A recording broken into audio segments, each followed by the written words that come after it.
In 1959, 9 skilled Soviet hikers set out on a winter expedition into the Ural Mountains of Russia.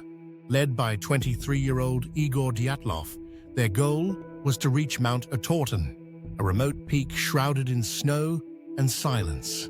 They never made it. Weeks later, search teams discovered their abandoned tent, and then their bodies, scattered, half-naked, some horribly injured, others frozen stiff in the snow. What happened to them remains one of the most chilling and mysterious unsolved cases of the 20th century. The group consisted of university students and graduates from the Ural Polytechnic Institute. All were experienced in hiking and mountaineering. The team included 7 men and 2 women, all in their early to mid-20s.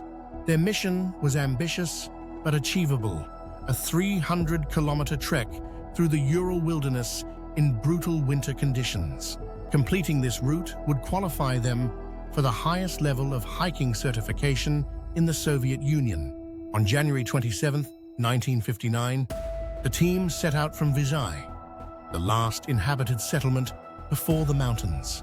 One member, Yuri Yudin, turned back early due to illness. He would be the only survivor. The rest continued. On February 1st, they began climbing toward the pass, but worsening weather forced them to deviate slightly and set up camp on the slopes of Kolatsyakal, a name that translates to Dead Mountain in the local Mansi language. When the group failed to send a telegram by their expected return date, concern grew.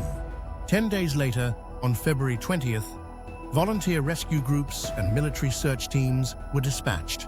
On February 26th, rescuers found the tent, partially buried in snow, eerily intact but slashed open from the inside. The hikers had fled barefoot or in socks into temperatures as low as 30 degrees. Footprints showed they walked calmly at first into the dark forest. 2 bodies were found under a tree, dressed only in underwear with burnt hands, likely from trying to start a fire. 3 more bodies, including Dyatlov's, were found closer to the tent, as if trying to return. 2 months later, the last 4 were found in a ravine, partially dressed in clothing taken from the others. They suffered brutal internal injuries, crushed ribs, fractured skulls, and in one case, missing eyes and tongue. There were no signs of struggle, no external wounds to match the internal trauma, no evidence of foul play. One official explanation was a slab avalanche, a sudden shift in snowpack that forced the hikers to flee in panic. But many experts dispute this. The tent was barely buried. The slope was not steep enough. The injuries were inconsistent with typical avalanche trauma. This theory remains plausible, but not fully convincing. Another theory is far darker. Some believe the group stumbled into a secret military testing zone. Supporting this idea, traces of radioactivity were found on some of their clothes.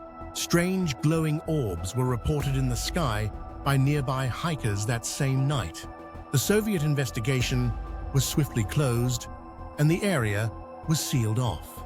Was it a botched cover-up or coincidence? Some scientists believe rare wind patterns around the mountain could have generated infrasound, low-frequency vibrations that can cause feelings of intense anxiety or panic. The theory suggests the hikers experienced overwhelming fear and fled the tent, but it fails to explain the lethal injuries suffered later. A psychological trigger, yes, but what caused their physical demise?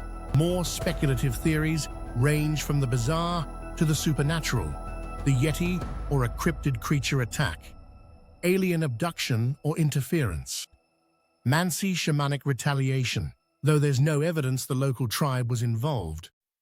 While sensational, these theories reflect the desperation to explain what logic and forensics cannot. Autopsies only deepened the mystery. Massive internal trauma with no external wounds, like being hit by a car, said one investigator. One hiker had a crushed skull. Another had missing eyes and tongue, but no signs of animal scavenging. Some of their clothing showed traces of radioactive contamination, yet no official explanation was ever offered beyond a compelling natural force.